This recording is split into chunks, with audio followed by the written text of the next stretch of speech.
আসসালামু আলাইকুম। ইরান ও আমেরিকার মধ্যে চলমান যুদ্ধে রাশিয়া একটি অন্যতম অংশীদার হিসেবে আবির্ভূত হয়েছে। পৃথিবীতে রাশিয়া এবং মধ্যপ্রাচ্যের দেশগুলোর মধ্যেই সাধারণত গ্যাস এবং তেলের খনিগুলি বিদ্যমান, বেশিরভাগ বিদ্যমান। রাশিয়া তার গ্যাসোলিনে রপ্তানি স্থগিত করেছে। ইউক্রেনের ড্রোন রাশিয়ান অয়েল ফিল্ড এবং গ্যাস ফিল্ডে আক্রমণের জন্য তারা এই নিষেধাজ্ঞা দিয়েছে বলে জানিয়েছে, তা নিশ্চিত করেছে রাশিয়ান গণমাধ্যম আরটি নিউজ। থাইল্যান্ড ও দক্ষিণ কোরিয়া ঘোষণা করেছে যে তাদের সাথে ইরানের হরমুজ প্রণালীতে শিপ চলাচলের ভিতরে একটি এগ্রিমেন্ট হয়েছে।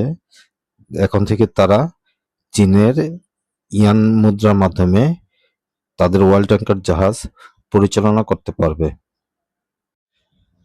আপনারা বিভিন্ন গণমাধ্যমে অবগত হয়েছেন, ইতিমধ্যে ইয়েমেন ইরানের পক্ষে যুদ্ধে অংশগ্রহণ করেছে এবং লেবাননের হিজবুল্লাহ ব্যাপক আকারে ইসরায়েলের ট্যাঙ্কগুলি ধ্বংস করছে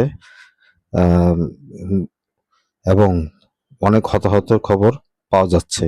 ইতিমধ্যে ইসরায়েলি আর্মি তাদের দুরবস্থার কথা জানিয়েছে, আপনারা বিভিন্ন গণমাধ্যমে অবগত হয়েছেন।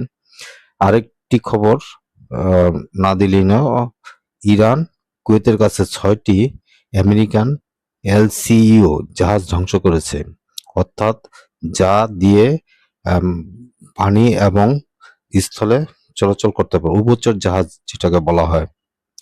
এই জাহাজগুলি উভচর এবং মার্কিন যুক্তরাষ্ট্রের কাছে মোট 32টি এই জাহাজ রয়েছে বলে জানা যায়।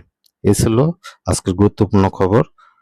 সবাই চ্যানেলটি সাবস্ক্রাইব করে পাশে থাকার অনুরোধ করে আজকের মতো বিদায় নিচ্ছি। আল্লাহ হাফেজ।